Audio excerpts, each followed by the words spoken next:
जब पठान फिल्म में शाहरुख खान एक आईएसआई एजेंट के प्यार में 2 बार सी बन जाते हैं तो इंडियन ऑडियंस उनकी इस अदा पर तालियां बजाते हैं, सीटियां बजाते हैं।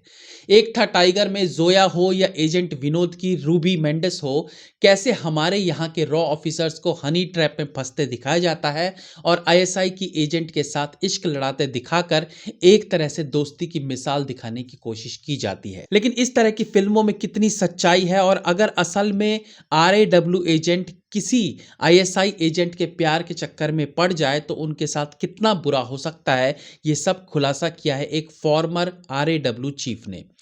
जेम्स बॉन्ड मूवी से लेकर the born identity, casino royal, Skyfall या टिंकर टेलर सोल्जर स्पाई जैसी अनेकों हॉलीवुड फिल्में हैं जिन्हें पूरी दुनिया में पसंद किया जाता रहा है। और अगर दुनिया भर में स्पाई फिल्मों के फैंस हैं तो जाहिर बात है बॉलीवुड में भी इस तरह के थीम्स पर फिल्में बननी ही थी। तो वहीं की देखा देखी हमारे यहाँ भी अनेकों स्पाई मूवीज बनती रही हैं। लेकिन इन फिल्मों में कितनी सच्चाई होती है उसका खुलासा किया है फॉर्मर आरएडब्ल्यू चीफ विक्रम सूद ने। जब उनसे एंकर ने पूछा आपको क्या लगता है बॉलीवुड में इन दिनों जो स्पाई फिल्में बनती है उनमें कौन सी फिल्में रियलिटी के सबसे करीब देखी जा सकती है। एक था टाइगर, बेबी या। इससे पहले कि वो आगे बोलती विक्रम सूद हंस पड़ते हैं और उनका जवाब आता है ये सब फिल्में हिलेरियस हैं, यानी ये मूवी हास्यप्रद है जिनका रियलिटी से कोई लेना देना नहीं है। Which Indian spy movie would you say is the closest to the truth? Is it Salman Khan, Ek Tha Tiger? Would it be Akshay Kumar? You're laughing. इन फिल्मों को आप कॉमेडी फिल्मों के तौर पर लेते हैं तो ठीक है, बट इन्हें सीरियस मूवीज के तौर पर नहीं देखा जा सकता। जब उनसे पूछा गया कि पठान फिल्म में शाहरुख खान और जॉन अब्राहम के बारे में वो क्या कहना चाहेंगे, मैंने अपनी लाइफ में जितने आरएडब्ल्यू पीपल देखे हैं मुझे कोई भी शाहरुख या जॉन अब्राहम जैसा नहीं लगा। आपको क्या लगता है आरएडब्ल्यू में जॉन और शाहरुख जैसे लोग होते हैं? जवाब आता है नहीं। सलमान खान जैसे लोग होते हैं? जवाब आता है नहीं। अक्षय कुमार जैसे लोग होते हैं? जवाब आता है नहीं। हाँ, लंबे स्ट्रांग लोग होते हैं, आरएडब्ल्यू में एक्टर्स जैसे नहीं होते। आप सोचिए कि हमारे यहाँ की स्पाई फिल्मों में एक वेल ट्रेन्ड आरएडब्ल्यू ऑफिसर को एक रोमांटिक ऑफिसर के रूप में दिखाया जाता है जो लड़की के प्यार में मजनू बना फिरता है, जाता है देश के दुश्मनों को खत्म करने और मिशन के दौरान दुश्मन देश की एजेंट के साथ इश्क लड़ाते हुए उससे शादी तक कर बैठते हैं।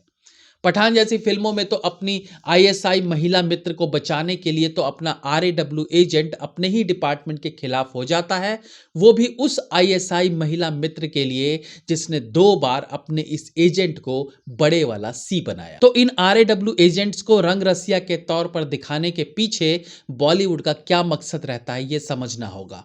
ऑफ कोर्स फिल्मों को थोड़ा ग्लैमरस तरीके से दिखाना जरूरी रहता है, फिर भी हर बार उसके लिए अपने आरएडब्ल्यू एजेंट को हनी ट्रैप का शिकार दिखाए जाने से इंडियन एजेंसी के बारे में लोग क्या सोचेंगे। तो कहीं ना कहीं इन फिल्मों से आरएडब्ल्यू की छवि खराब हो ही रही है। इस खास इंटरव्यू में एंकर ने विक्रम सूद से जब पूछा कि पठान जैसी फिल्मों में जब आरएडब्ल्यू एजेंट आईएसआई लड़की के प्यार में पड़ जाता है तो ये कहां तक सच है, इस पर उनका जवाब था अगर आरएडब्ल्यू एजेंट ऐसा करे तो उसे गोली मार दी जाएगी। Would an RAW officer be romantically involved with an ISI officer? He'll be shocked if he does that.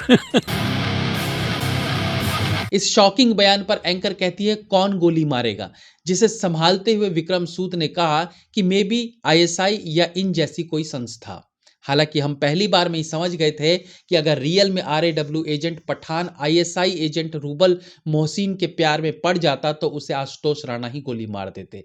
मतलब समझदार के लिए इशारा काफी है। लेकिन पठान जैसी फिल्मों में कुछ का कुछ दिखाकर आरएडब्ल्यू एजेंट्स को रसिया बनाकर दिखाया जाना कहीं ना कहीं इन एजेंसीज पर दाग लगाने का काम कर रही है। विक्रम सूद ने कहा कि जिस तरीके से पठान में दिखाया गया है, अगर एक एजेंट को एक ऑपरेशन के तहत इंफॉर्मेशन निकालने के लिए हनी ट्रैप में फंसने के लिए कहा जाता प्लानिंग के तहत तो वो अलग बात थी, लेकिन अगर वो अपनी अय्याशी के लिए ऐसा करता है तो सिनेरियो डिफरेंट होता है, यानी जो फिल्म में दिखाया जाता है वैसा तो बिल्कुल नहीं होता।